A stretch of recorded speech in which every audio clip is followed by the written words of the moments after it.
नमस्कार, मी प्राध्यापक डॉक्टर सतीश कदम, गाळीव इतिहासमध्ये आपले स्वागत आहे। आज आपण चर्चा करणार आहोत नेपाळमधील तुळजाभवानी मंदिराला रेड्याच्या आतड्याचे तोरण।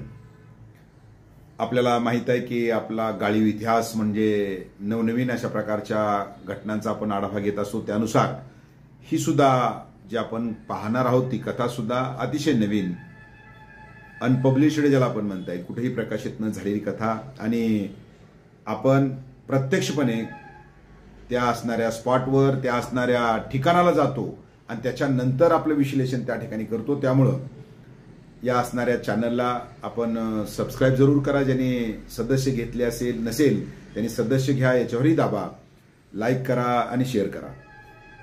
त्यानुसार ज्यावेळेस आपण पाहतो की नेपाळ जे जगातलं एकमेव अशा प्रकारचं हिंदू राष्ट्र, अलीकडे त्याचा दर्जा जरी काढून घेतला असला मात्र हिंदू राष्ट्र म्हणून ज्यावेळेस आपण त्याच्याकडे पाहतो, कारण ज्यावेळेस आम्ही 2013 मध्ये नेपाळचा दौरा केला होता, वेगवेगळ्या भागामध्ये फिरलो, त्या ठिकाणची असणारी मंदिरं, त्या ठिकाणची असणारी संस्कृती ही पूर्णतः एक आपल्यापेक्षा म्हणजे हिंदूच आहे, मात्र फार अशा प्रकारची भावनिक अशा प्रकारची त्या ठिकाणची परंपरा।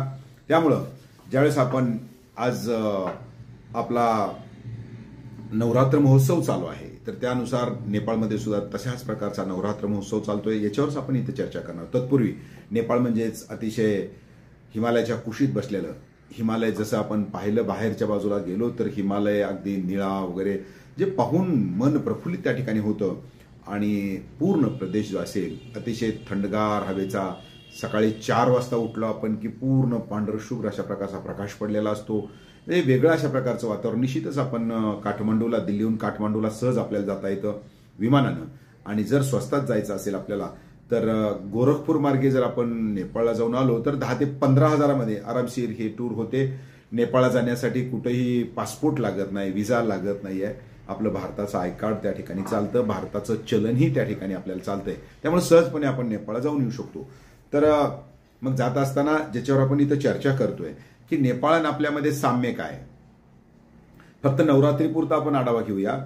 नेपाळमध्ये आपल्या इथं 2 नवरात्र महोत्सव त्या ठिकाणी साजरे होतात। जसं आता चालू असणारा अश्विन नवरात्र महोत्सव ज्याला आपण म्हणता येईल, शाकंभरी नवरात्र महोत्सव हा दुसरा महोत्सव।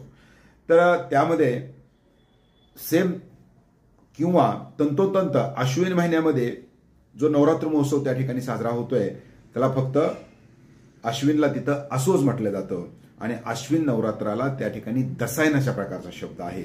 आणि शाकंभरी नवरात्र महोत्सव आपल्या इकडं चैत्र महिन्यामध्ये साजरा होतो, तर चैत्राला तिथं म्हणजे जसं आपल्या इथं चैत्र म्हणतो तिथं चैत म्हटलं जातं, आणि शाकंभरी नवरात्र महोत्सव तो जानेवारीच्या आसपास होतो, त्याला त्या ठिकाणी दसैन चैत अशा प्रकारचा शब्द आहे। याचा अर्थ असा होतो की त्याही ठिकाणी आपल्यासारखेच 2 नवरात्र महोत्सव आहेत। सध्या आपण ज्याची चर्चा करतोय तर तो आहे अश्विन नवरात्र महोत्सव, त्याला जिथं दसायन म्हटलं जातं। आणि बाकीचे उत्सव जर बघितले आपण तर आपल्यासारखेच घटस्थापना तिथं होते, 9 दिवस नवरात्र त्या ठिकाणी चालते।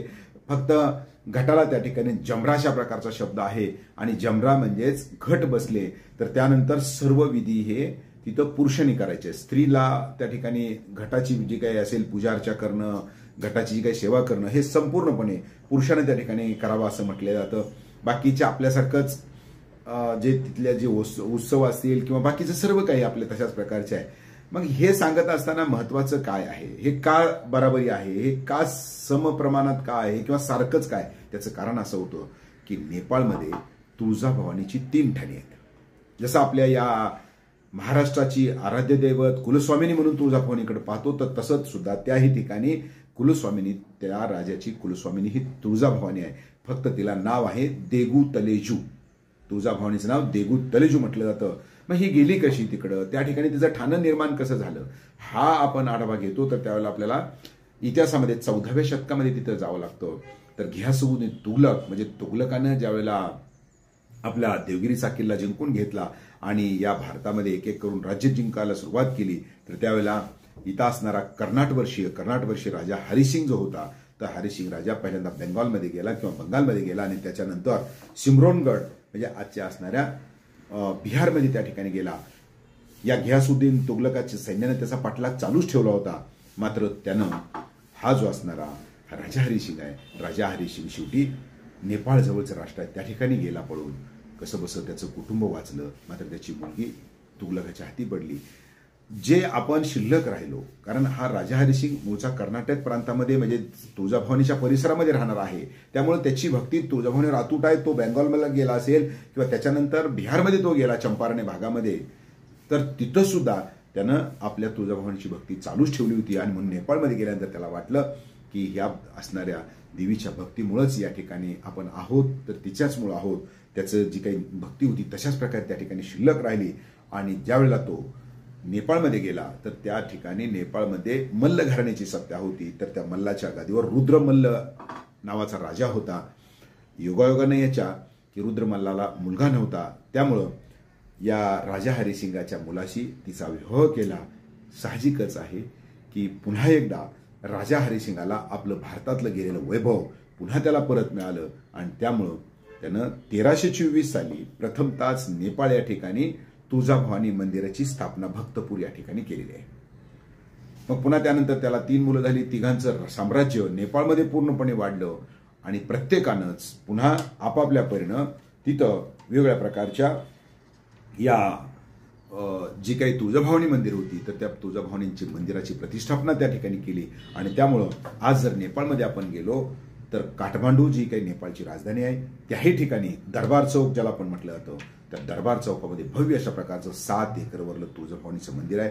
काठमांडू या ठिकाणी तशाच प्रकारचं मंदिर आहे. भक्तपूर या ठिकाणी तशाच प्रकारचं तुळजाभवानीचं मंदिर आहे. आणि तशाच प्रकारचं तुळजाभवानीचं तिसरं मंदिर हे पाटण किंवा त्याला आपण ललितपूर अशा प्रकारचा शब्द आहे, त्याला देवपाटण असे 3 नावानं त्या ठिकाणी संबोधलं जातं. तर याच्यामध्ये आता ज्याचं वर्णन आपण करायला लागलो होतो की इथले सर्व सण समारंभ आपल्या तर त्यात कुठल्याही प्रकारचा बदल नाही. नेपाळमधल्या मंदिरामध्ये जर आपण गेलो तर तिथल्या जर स्त्रिया आपण पाहिल्या तर भांग कुंकू वगैरे म्हणजे आपल्यासारखा कुंकू लावलेला आहे, भांगामध्ये कच्चा अशा प्रकारचा सिंदूर भरलेला असतो, माणसाही तशाच प्रकारची त्यांचं पूर्णपणे असतं. तर जात असताना रस्त्याला अनेक अशा प्रकारची मंदिरं लागतात. तर मंदिरामध्ये जात असताना फक्त पशुपतीनाथ मंदिर आम्ही सोडलं तिथलं, त्याच्यामध्ये सिक्युरिटी आहे किंवा एक वेगळ्या अशा प्रकारचं फार मोठं ठाणं आहे, त्यामुळं तिथंच फक्त सोडून बाकीच्या किरकोळ मंदिरामध्ये नेपाळमध्ये चप्पल काढली जात नाही. हे अतिशय वेगळं दृश्यही मला दिसलं. तर ते सुद्धा म्हणजेच एकंदर मात्र मंदिरामध्ये जाण्याचं ते सोडत नाही. जात असताना रस्त्याला जात असताना अनेक छोटंसं मंदिर भेटलं, तिथं तसाच नमस्कार करायला, तिथलं हळदी कुंकू टाकलं, पुन्हा पुढे निघून गेला. तर ही पद्धत त्या ठिकाणी मला दिसली.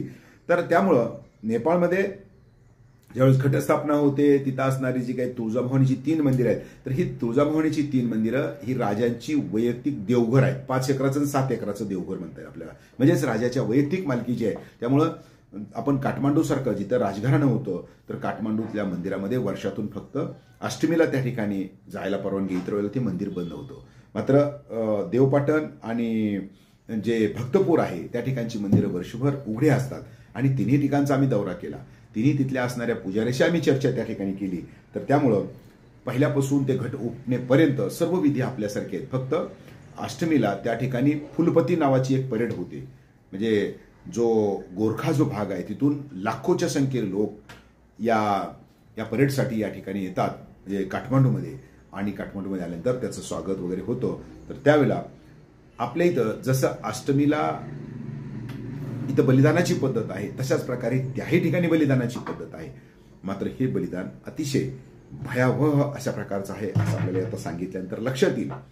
आपल्या इथं होमामध्ये बलिदान दिलं जातं कुठल्याही देवी मंदिरामध्ये, मात्र नेपाळमधलं बलिदान हे अतिशय आपल्या दृष्टीनं इतरांच्या दृष्टीनं क्रूर शब्द वापरतो, मात्र भावनिकच्या दृष्टीने त्यांचा विचार केला. फक्त आपण त्याचं विश्लेषण करू शकतो, आपण त्याच्यावर फार काय आपली मतं व्यक्त करू शकत नाही, कारण त्याच्या धर्माचा आणि भक्तीचा हा भाग असतो. त्यामुळं नेपाळमधील अष्टमीला दिलं जाणारं बलिदान हे फार भयावह आहे.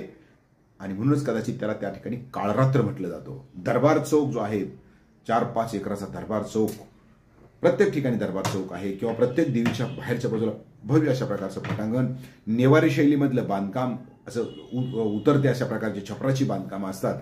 आणि तिथं पुढच्या बाजूला चौक असतो, तर त्या चौकामध्ये बलिदानामध्ये 54 रेडे आणि 54 बोकड, तर त्याला तिथं रेड्याला रांगा म्हटलं जातं आणि बोकडाला बोका म्हटलं जातं. तर याचं बलिदान त्या ठिकाणी होतं.